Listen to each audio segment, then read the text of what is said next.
కర్రీకి కావాల్సిన ఇంగ్రీడియంట్స్ అండి. చిక్కుడుకాయలు వాష్ చేసి క్లీన్ చేసి పెట్టుకున్నాను, కట్ చేసేసి. అలాగే 2 ఆనియన్స్, 2 టమోటాలు, అలాగే మనకి పసుపు, సాల్ట్ తగినంత. ఇక్కడ నేను 1 స్పూను సాల్ట్ వేసాను, 1/2 స్పూను పసుపు వేసాను. అలాగే ఇక్కడ కారం కూడా తగినంత తీసుకుందాం. ఫస్ట్ మనము బాండీ పెట్టుకుందాం. బాండీ పెట్టుకుని హీట్ చేసుకుందాం. కొంచెం ఆయిల్ వేద్దాము.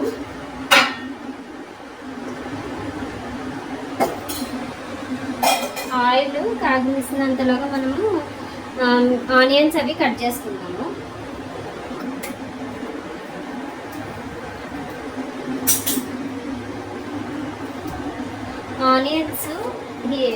ఆనియన్స్ వేసేద్దామండి. ఆయిల్ వేడెక్కింది,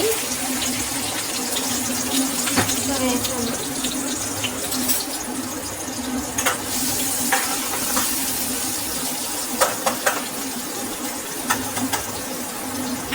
అలాగే ఆనియన్స్ ఫ్రై అవుతున్నప్పుడే మనం సాల్ట్, పసుపు 2 వేసేద్దాము.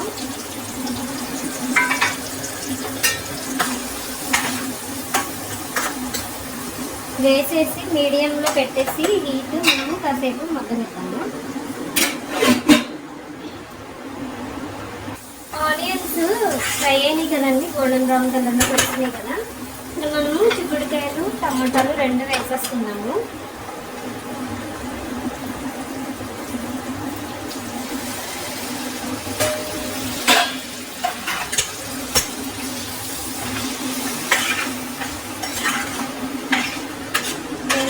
కాసేపు సిమ్లో ఉంచి, ఫ్లేమ్ సిమ్లో ఉంచి మూత పెట్టేస్తున్నాను. చూద్దామండి అంతవరకు వచ్చింది. ఇలాగ కొంచెము నేను ఒక 10 మినిట్స్ వదిలేసి ఇలా కొంచెం ఇలాగ చిక్కుడుకాయలు, టమాటాలు ఇవన్నీ కూడా కొంచెం మెత్తపడినాయి కదా. ఇప్పుడు మనము కారం వేసుకుందాం.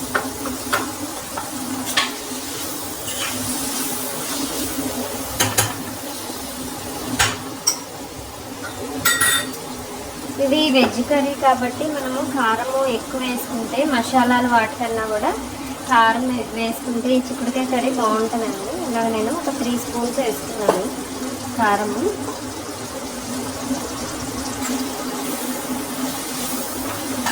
దీంట్లో వాటర్ వేసుకోవచ్చు, లేకపోతే ఇలాగా కారం కొంచెం ఫ్రై టైప్లో వేసుకుని మనము దించేసుకోవచ్చు. ఒక 10 మినిట్స్ అలా మగ్గనిచ్చేసి తర్వాత చూద్దాం.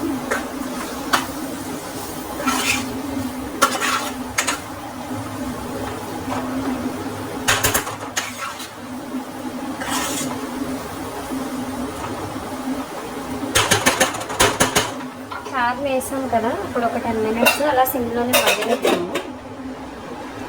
చూద్దామండి ఎంతవరకు వచ్చిందో.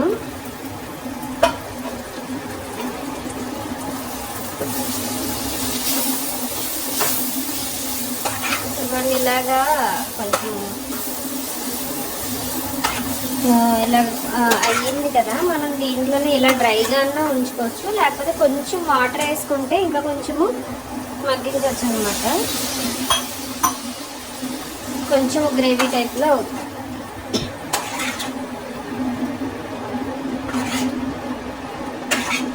ఇలా నేను కొంచెం వాటర్ వేసుకున్నాను.